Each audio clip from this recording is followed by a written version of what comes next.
Salam, selamat hari Natal.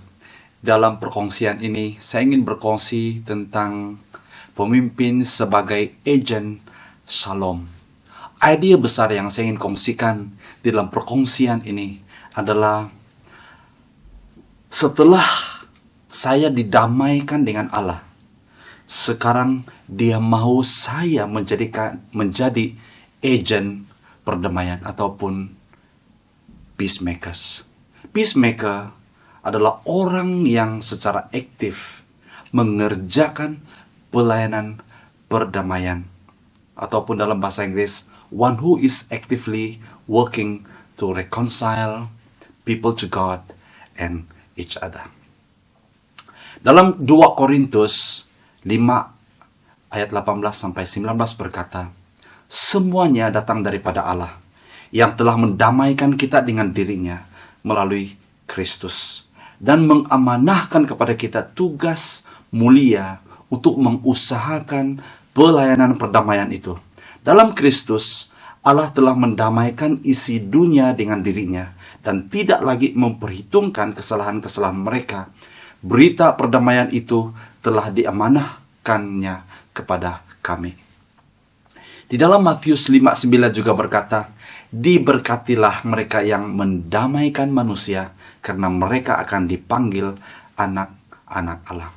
Saudara dan saudari yang dikasih, kita hidup di dalam dunia ini, dan damai yang di dalam Alkitab itu berbicara tentang satu keadaan di mana bukanlah ketidakhadiran konflik.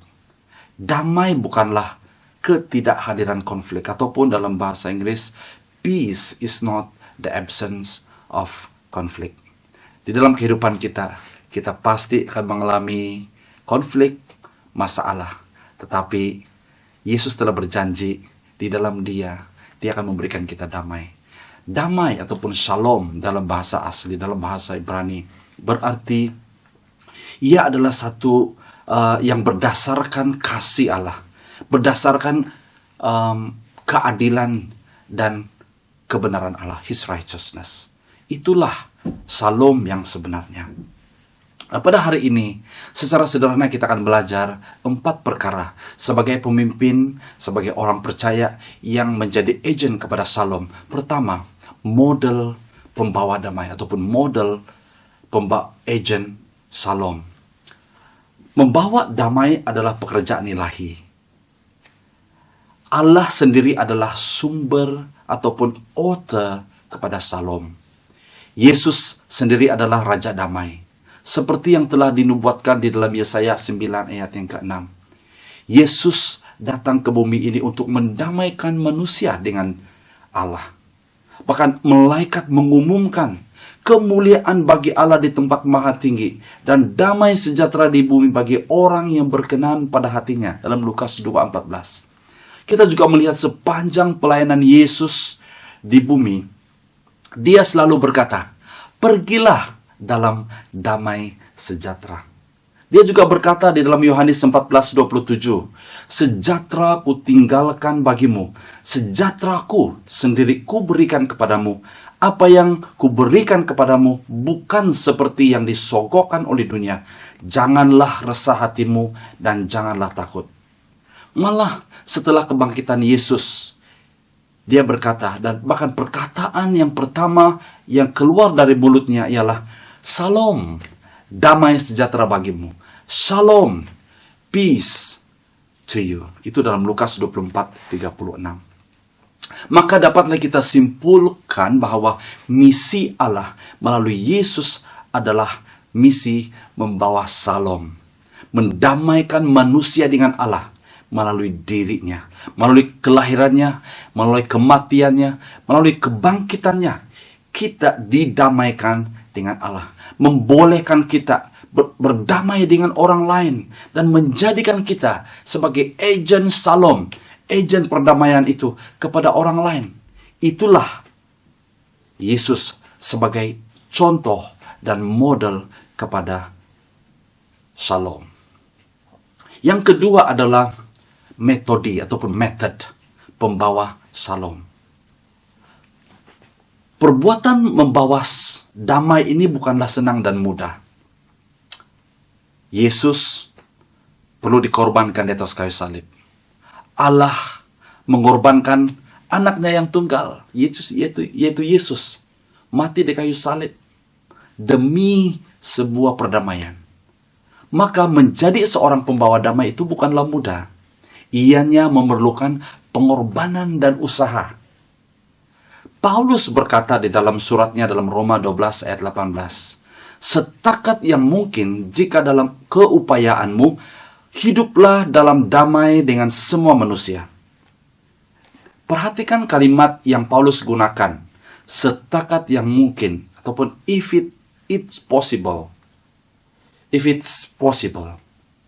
Kalimat ini menyatakan menjadi pembawa damai bukanlah mudah, tetapi ianya boleh, possible, tidak mustahil. It's a mission possible, ya. Jika ianya sungguh-sungguh dilakukan, ianya pasti boleh. Bagaimanapun, mari kita fokus kepada kalimat seterusnya. Jika dalam keupayaanmu, as far as it depends on you. Ini adalah ciri khas orang Kristen, ialah kemampuan untuk hidup rukun, hidup damai dengan orang lain.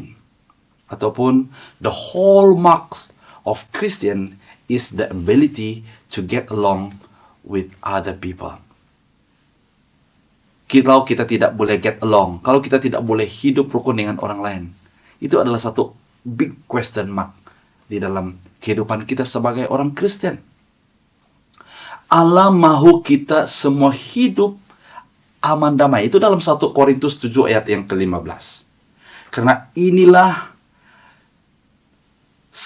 sebaliknya, jika kita tidak boleh berdamai dengan orang lain, maka kita bukanlah orang Kristen yang sejati. Ini tidak berarti kita setuju dengan semua orang, ya. Kadang-kadang kita agree to disagree. Allah mau kita menjadi jembatan kepada perdamaian. Jadi apakah yang boleh kita buat untuk membangunkan jembatan perdamaian itu? Di sini saya ingin mencadangkan 3 langkah praktikal. Pertama, berdoa minta hikmat dan bimbingan Roh Kudus.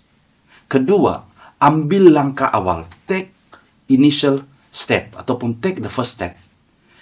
Dalam Matius 5 ayat yang ke-23 sampai 24. Oleh itu, jika kamu sedang meletakkan persembahan kepada Allah di atas mezbah, lalu teringat bahwa saudaramu bersengit hati denganmu, tinggalkanlah persembahanmu di depan mezbah, berdamai dulu dengan saudaramu, kemudian barulah buat persembahanmu itu. Ini menjelaskan kepada kita bahwa betapa pentingnya perdamaian ini. Karena perdamaian ini akan membuka ruang kepada hal-hal yang ilahi yang luar biasa.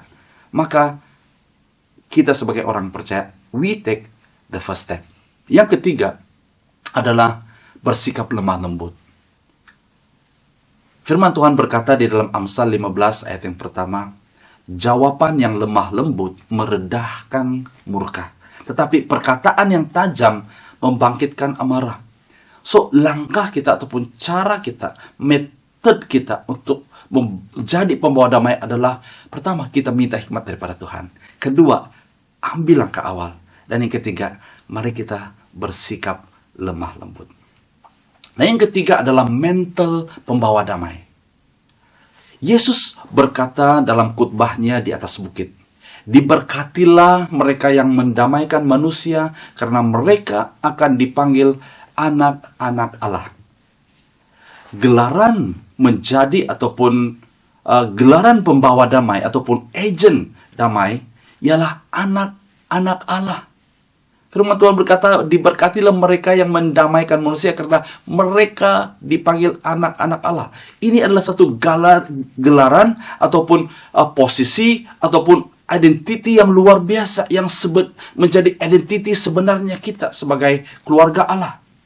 Karena kita membawa identiti Yesus sebagai pembawa damai.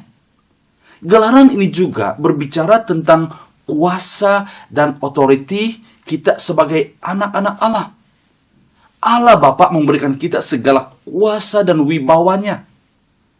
Dia katakan apa yang kita lepaskan di bumi ini akan terlepas di sorga. Apa yang kita ikat di bumi ini akan terikat di sorga. Jadi ini adalah satu otoriti dan kuasa. Saya juga ingin membaca di dalam Kolose 3 ayat yang ke-15 sampai 17. Biarlah damai Kristus menguasai hatimu. Kamu telah dipanggil untuk mendapat damai itu dalam satu tubuh. Kamu haruslah bersyukur. Biarlah sabda Kristus menetap dalam hatimu dengan segala kekayaan dan kebijaksanaannya. Ajar dan nasihati satu sama lain dengan mazmur, lagu pujian, nyanyian rohani, serta nyanyikanlah lagu rohani dengan rasa syukur kepada Allah dalam hatimu. Segala yang kamu katakan dan lakukan haruslah dengan nama Tuhan Yesus sambil mengucap syukur kepada Allah Bapa kita melaluinya. Yang terakhir, pemimpin sebagai agen Shalom adalah mandat pembawa damai. Setelah kita menjadi anak-anak Allah, kita memiliki segala kuasa dan wibawa sebagai anak-anak Allah yang akan membawa perdamaian. Kita menjadi ahli keluarga Allah. Kita sebenarnya mewarisi DNA Yesus sebagai Raja Damai. Maka kita dipanggil peacemaker ataupun pembawa damai. Ini karena ianya orang yang sudah benar-benar didamaikan dengan Allah. Ya, dia pasti memiliki mental seorang pendamai. Dia di mana-mana dia pergi, dia akan membawa DNA pembawa damai itu. Dia membawa shalom itu. Karena kita telah diberi mandat untuk membawa berita baik tentang shalom, perdamaian itu kepada manusia. Yesaya 61 ayat 1-3 berkata, Roh Tuhan Allah ada padaku, karena Tuhan telah mengurapi aku untuk membawa kabar baik kepada orang yang tertindas.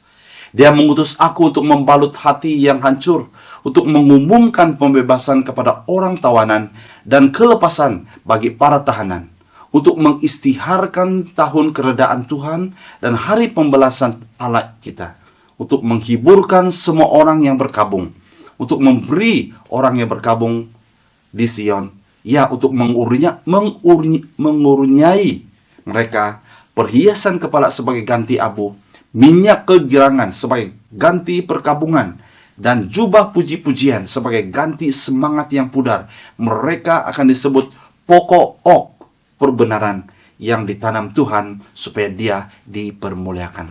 Kita sebagai anak-anak Allah, kita mewarisi DNA pembawa kabar perdamaian. Di mana-mana pun kita pergi, kita akan menjadi agen perdamaian. Sebagai kesimpulan, saya ingin membawa kita merenung kembali tentang satu sejarah, yaitu pada malam Natal pada tahun 1914. Ini di masa Perang Dunia Pertama.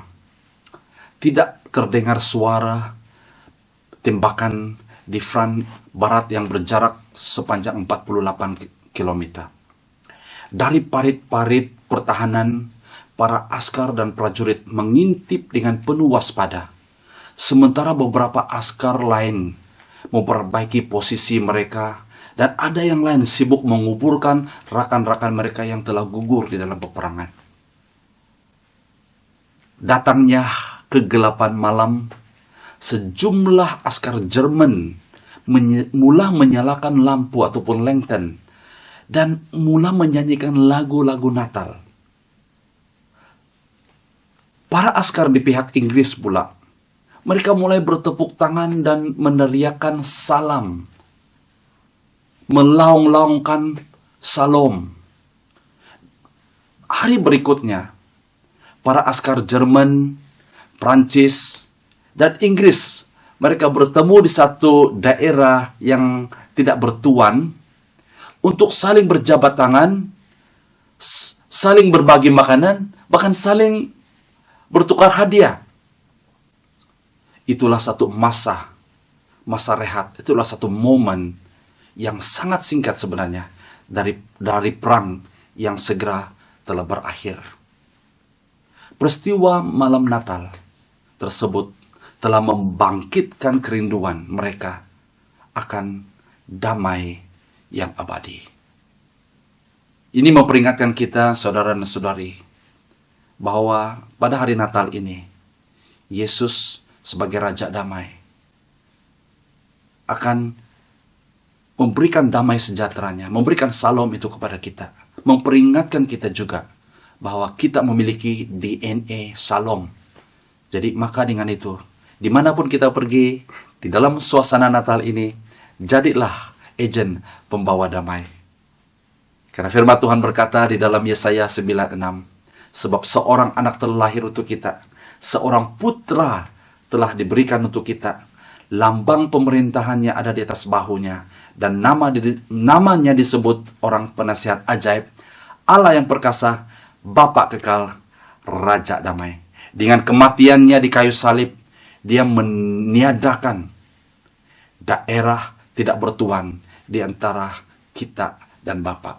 Dan itu adalah satu damai yang pernah dialami pada masa perang dunia pertama itu.